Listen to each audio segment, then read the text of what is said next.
Hello, everyone, and happy Easter for all of those that celebrate. Rocking my Jump Shot Jesus t shirt because Jesus blessed us with a great basketball weekend. The playoffs have wrapped up their game ones at least.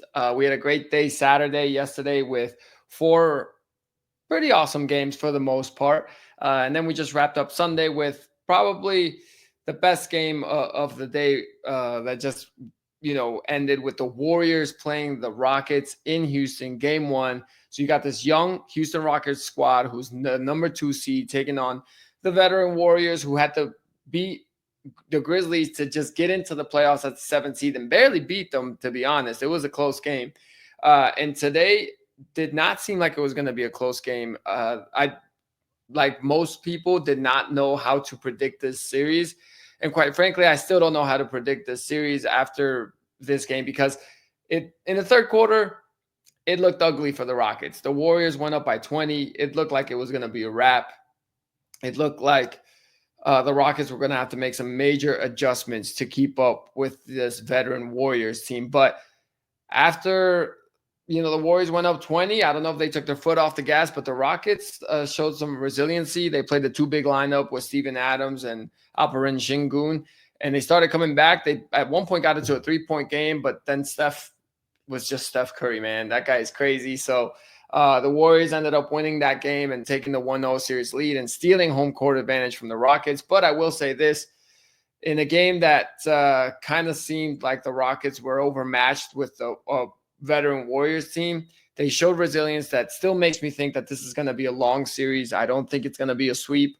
Yes, the Rockets lost home court advantage by losing this one, but at the end of the day, playing how they played down the stretch, I think they maybe can figure a couple things out. They have a great coach in Ime Udoka who I think can make some adjustments.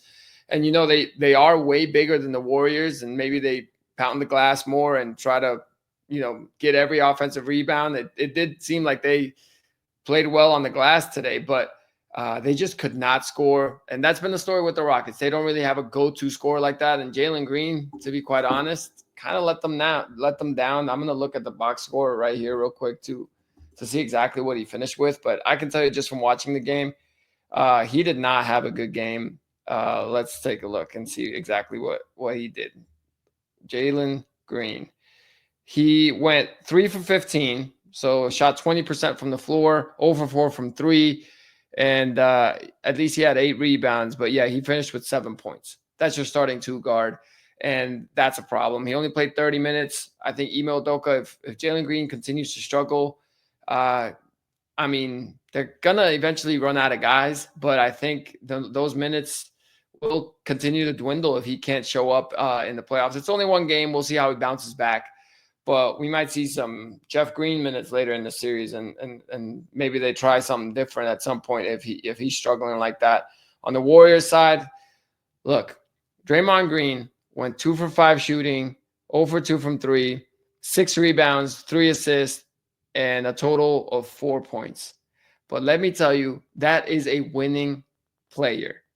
Played 36 minutes. He can guard 1 through 5.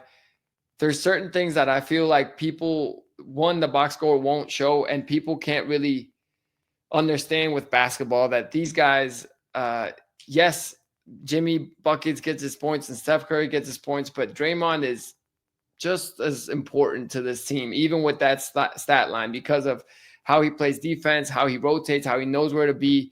And, again, I wanted to read off his box score just so you could see that sometimes those good and great winning players aren't just defined by a box score. So that's that. That was the last game of the night, and it was the best game. The Eastern Conference games today were pretty much blowouts. The teams try to keep it close. Orlando kept it close into halftime. They lost eventually to the Boston Celtics, who are the 2 seed in the East, 103-86.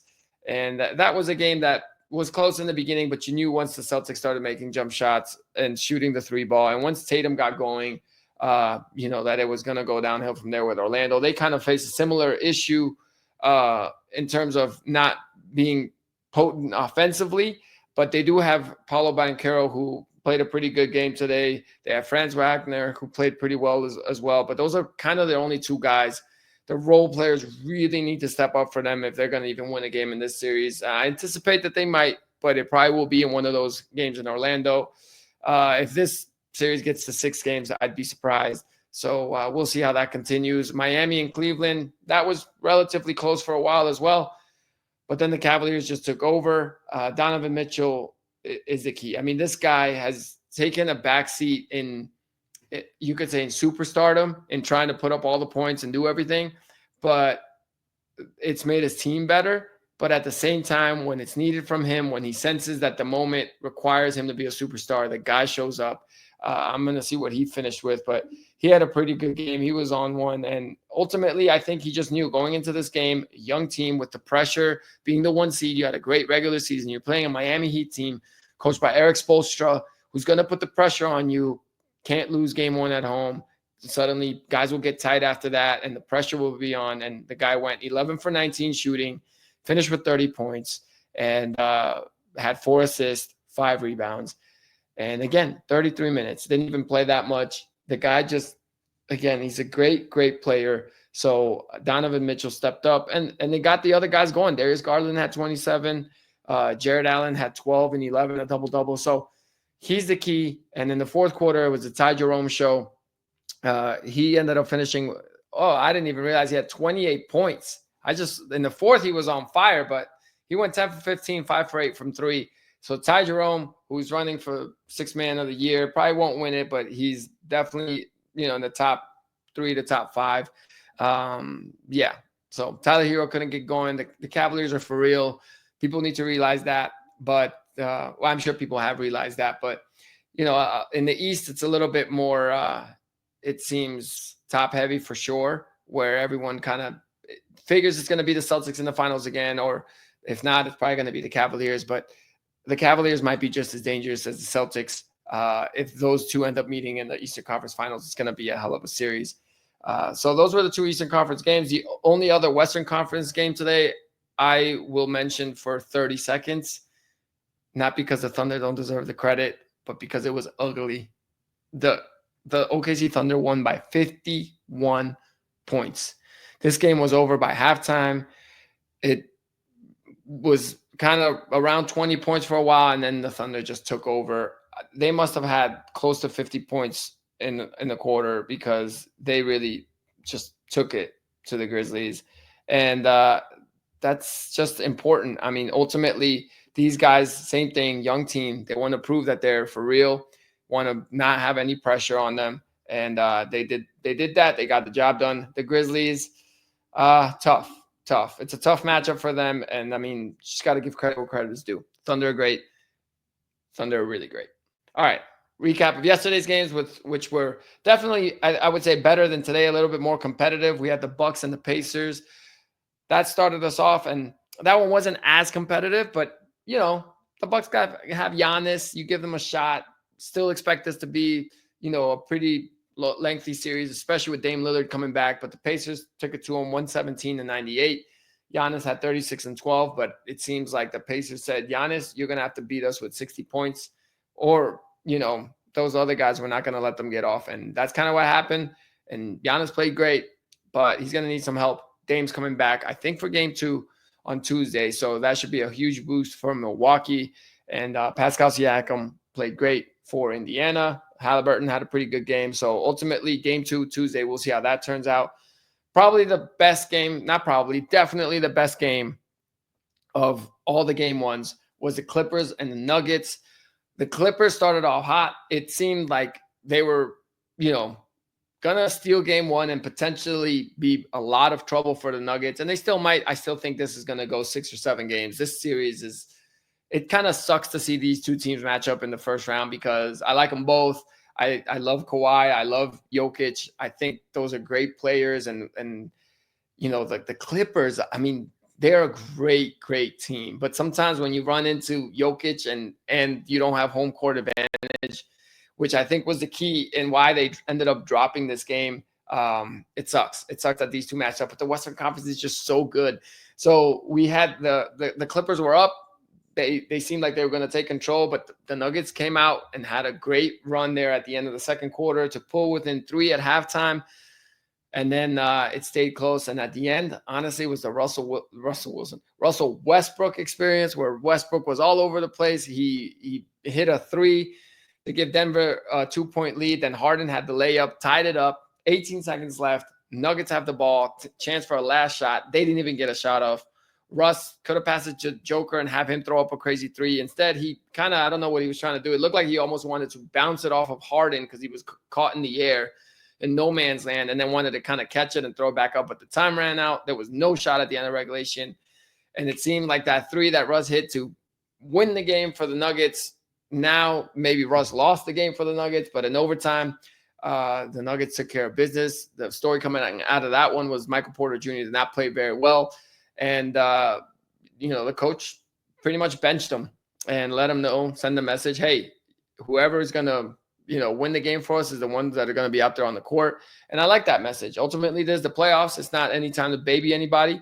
And it's time for, you got to win these games. At this point, you lose 4, you're done. So that series is my favorite series in the whole playoffs. I think it's going to be the closest one. I mean, the final score here was 112-110. So, it's going to be good. So can't wait for game 2 of that one. The Pistons played the Knicks.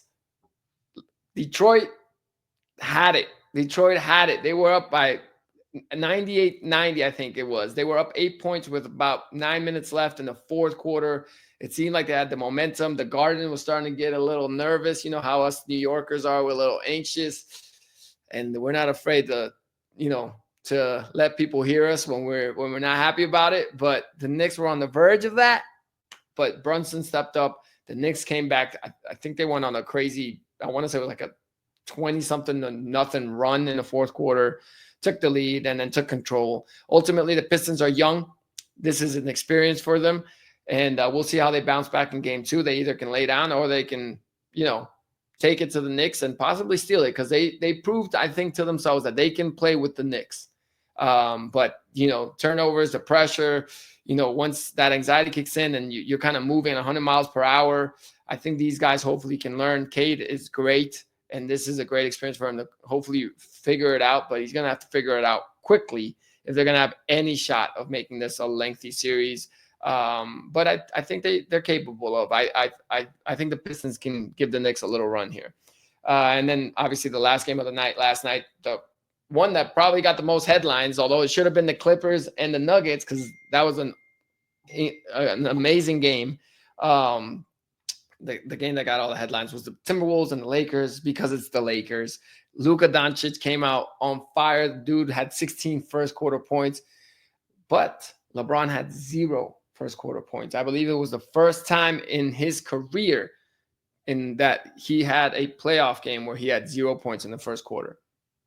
And that wasn't the reason. LeBron ended up playing a little bit better as the game went on, but the Lakers just didn't have it. And the Wolves caught fire. There was no stopping them.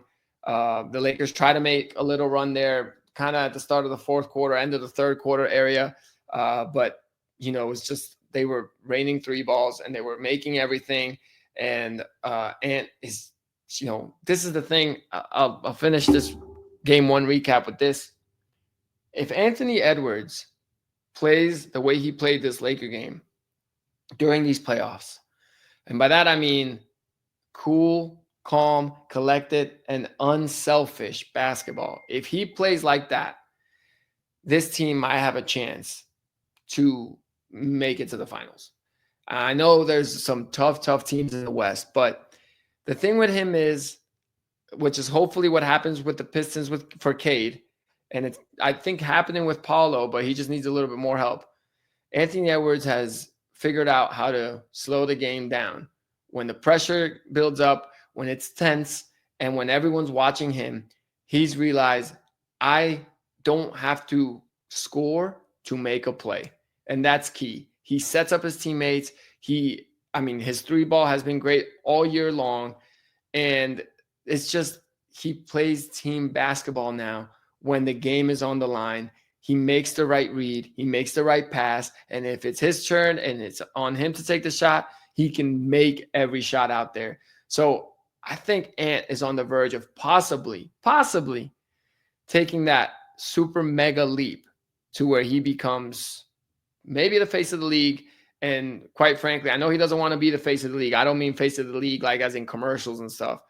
But if he takes this T-Wolves team to the finals, having gone through what they went through last year where they beat the Nuggets but then lost to the Mavericks in 5, if he does that, I think that, all the talking heads and everybody's going to talk about Anthony Edwards is here. They always kind of gave him this little comparison to mini MJ or whatnot, and he is young. But I think the key for him is if he locks in defensively, but just controls the game, how he's been doing, how he did yesterday. I mean, I don't know how many assists he finished with, but let's see right here. He had 9 assists. He had 9 assists last night. So he had 22 points, 8 for 22. He didn't even have a great shooting day. 4 for 9 from 3. That's pretty good, though, 44%. But he had 9 assists, and that's the key. So ultimately, at some point, the game plan is probably going to be let Ant beat us and shut everybody else off. And that we know that Ant is capable of putting up 40, 50 points. So he kind of can checkmate some teams that way. And, the cast around him, hey, Dante DiVincenzo, that guy is valuable. Mike Conley, he can play still. Rudy Gobert, I know that he takes a lot of heat. Listen, this guy's a defensive player of the year for a reason. And the reason he takes so much heat is because the expectation is he's a defensive player of the year. McDaniels played great. He had 25 and 3 for 3 from 3, 11 for 13 shooting. And Ant continues to pick him up and talk about him and give him that confidence. And, Julius Randle didn't play too bad either. In a contract year, he hasn't been too selfish to worry about putting up numbers so he can get paid.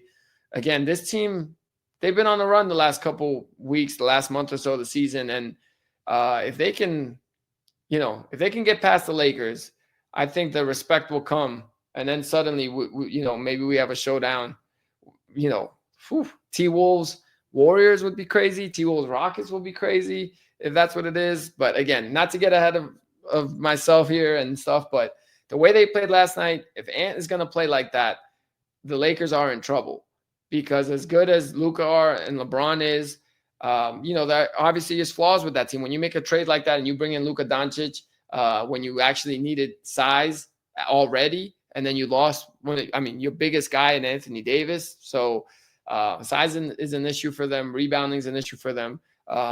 Ultimately, I think no matter how the season ends for the Lakers, it's a great season. I mean, you got Luka Doncic, your future for the next 5-10 years is set. So, but LeBron will bounce back. The Lakers, I expect to bounce back. And I do think the series will go a long way, but I do kind of trust Ant now that in a game 6 or a game 7, he's not going to just, chuck up shots. He's going to read the game and do the right thing and play winning basketball. And that's the key, winning basketball. So when you got winning players on your team, like the Celtics did last year, like the Warriors have all these years, that's how championships happen. So anyway, those are the game 1 recaps.